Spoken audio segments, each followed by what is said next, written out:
we adopted her. Got a low-key freak, I save up pics, but Welcome back to my channel. My name is Brooklyn. If you don't already know, please like, comment, and subscribe. And if you're returning and you're not subscribed, what are you doing? Why are you even here? But no, for real. I'm definitely gonna start getting more like comfortable with YouTube. I'm starting to do a lot better, but I'm still a little bit nervous. I don't know why. But today we're installing a closure wig. I don't know any details about it, and this is actually going to be an install that's going to be glued down and not glueless. So we're just gonna make sure everything fits her head currently, and then I'll be back once it's something to talk about.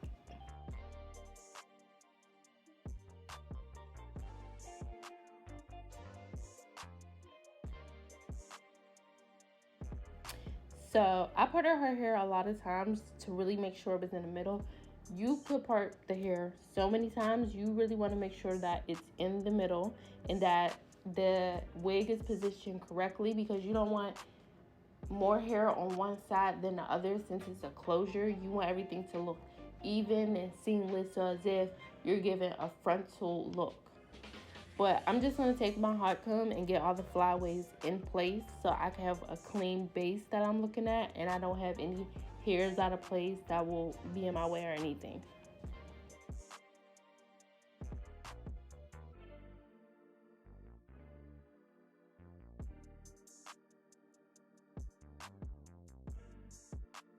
So a tip that I learned that helped me a lot to get your install to be flat is to part just small sections and just flat iron them. That's why I have a hot comb that's 500 degrees to like really go over it and make sure that the hair lays over the track seamlessly. And I feel like the heat also flattens out the track. So if you ever sewn tracks onto like a wig cap, you ever take, like, before you do the fold over method, like the flat iron to heat it up, and it helps to just mold to fold over, if you understand what I'm saying. But just part sections and hot comb them down, and then you'll see the difference of what I mean. But it definitely helps with the flatness.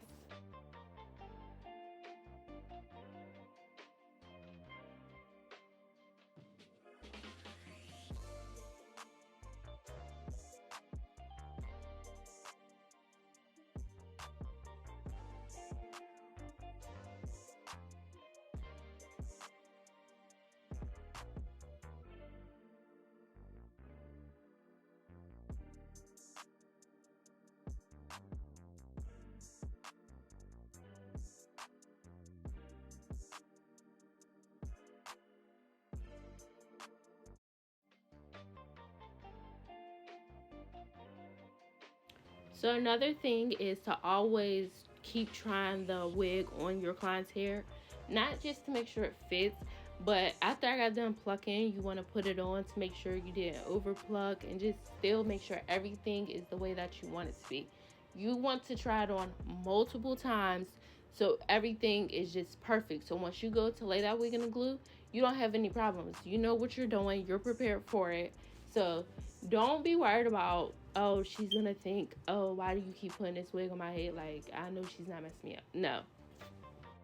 So when you're applying glue to lay your client's wig down, you always want to make sure you're using rubbing alcohol or some sort of alcohol to remove the oils from your client's skin. And also, you want to make sure you use a skin protectant. Most glues that you buy come with skin protectants and lace removers, but if not, you want to make sure you get some to protect your client's skin, because you don't know what somebody could be allergic to or how sensitive someone's skin is.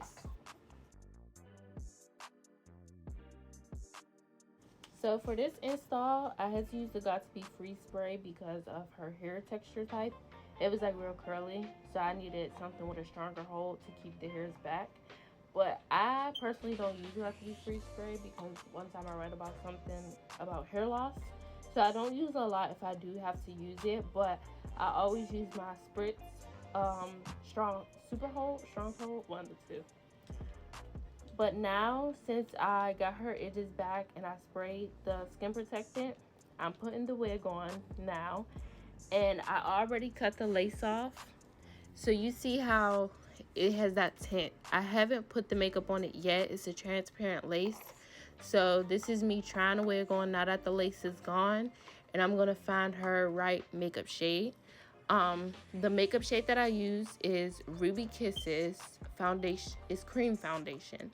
I don't remember the exact shade that I used, but I just placed a few on her forehead to find her right shade.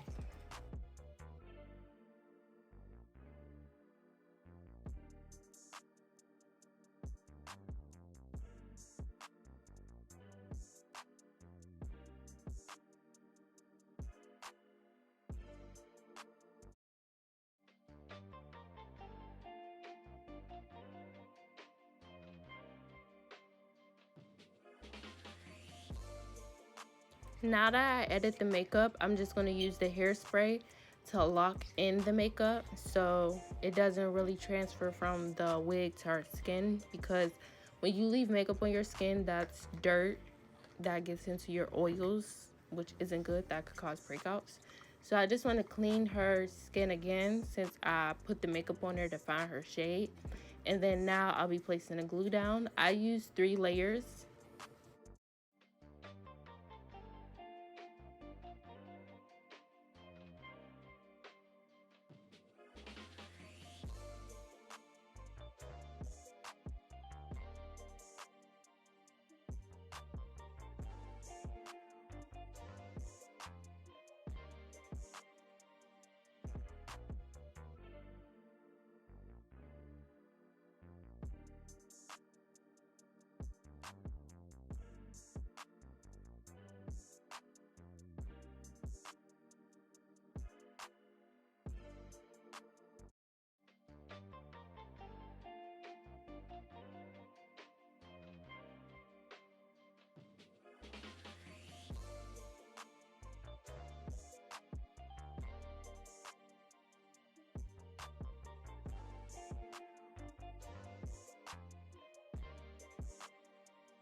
So I do want to apologize. I have my daughter with me and I have the TV on low to keep her distracted.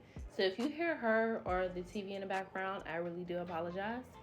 But I placed the wig on her head, as you can see. So you know how I kept saying, make sure you're putting the wig on, making sure everything's in place the way that you want it. So when it's time to glue it down, you don't have any problems. You want to place the wig on, position it the way it should be. So then once you go to let in, it's just no issues.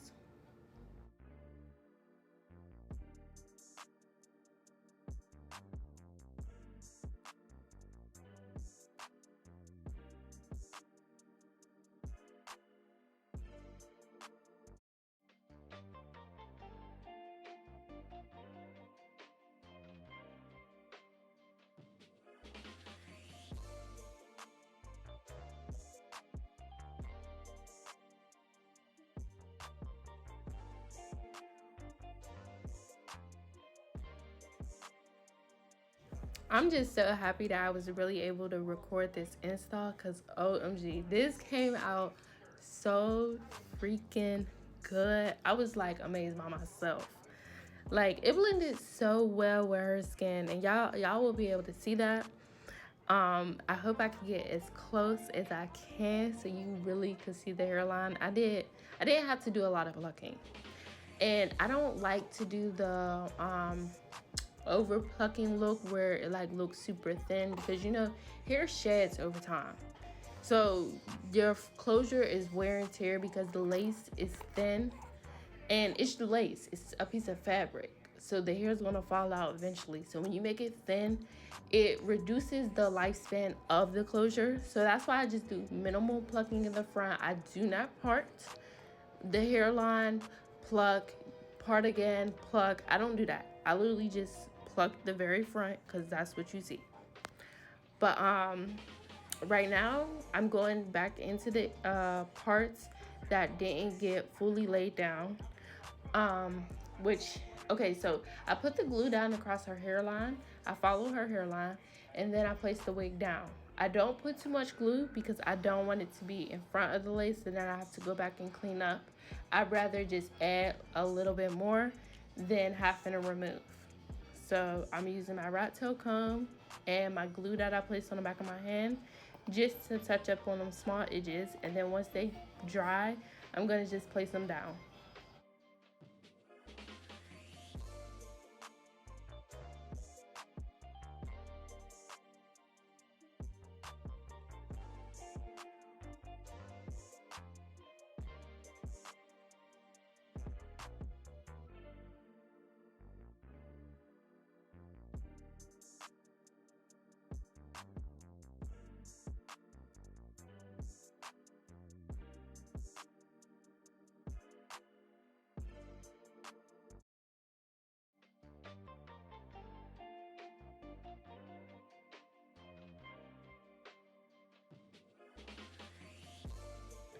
So this is one of my favorite parts of installing wigs. And if you don't do it, I suggest trying to do it on one of your installs and you'll see a huge difference.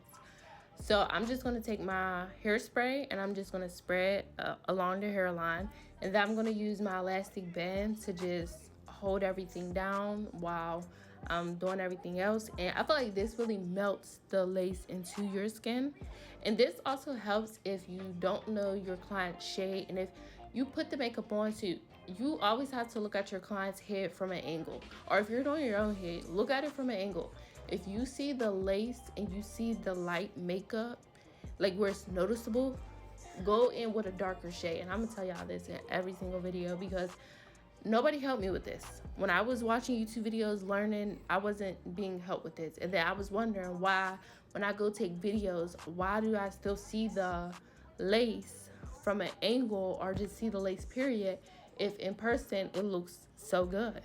So that's what you have to do, because you got to think about, without these lights, if she goes into a different setting, maybe she's in a dark area, maybe you use a flash or something. So you have to take into consideration, just always double check the lace, double check your work. But right now, I'm just, parting out the back of my section. You always want to make sure you cover that track. So you want to part vertical, horizontal, I believe. So you just want to part the back section out, hot comb it down, and then you're gonna wanna start hot combing your front. And you do that method again that I told you about, like parting in between and hot combing it down. I'm telling you, that helps so much. Believe me, do it.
So I know that people are using those new little root touch up little marker things.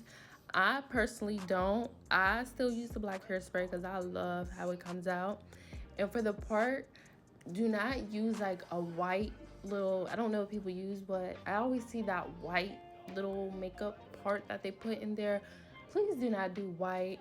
Just use the shade that you put on the lace. Just go with the next lightest shade than that. So just go one up and just dab it onto the lace. Do not grab a lot of makeup.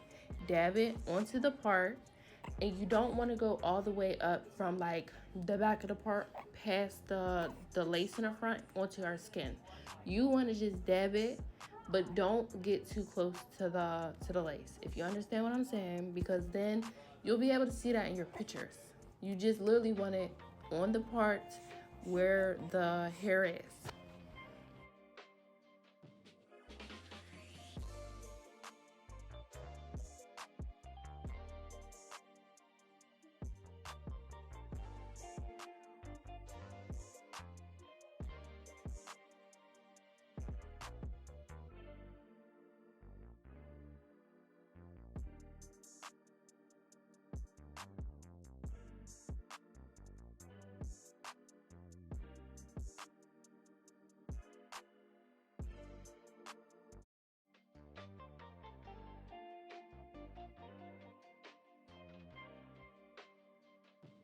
So my client does not want baby hairs, doesn't like them, but I personally don't go putting baby hairs on people without their permission. So I do their hair first, I let them see how it looks, and then, we'll determine from there on. But I love this pushback look. It came out so freaking perfect. And it was just super flawless. But you see how kind of like from an angle, you don't see like a light makeup shade. It's not cakey. You can see from the front, it matches her skin. Please use the tip of going a shade darker. Me lighter. No, darker, yeah. I'm sorry. But thank you for staying for the video. Please like, comment, and subscribe. I hope this was helpful. Thank you.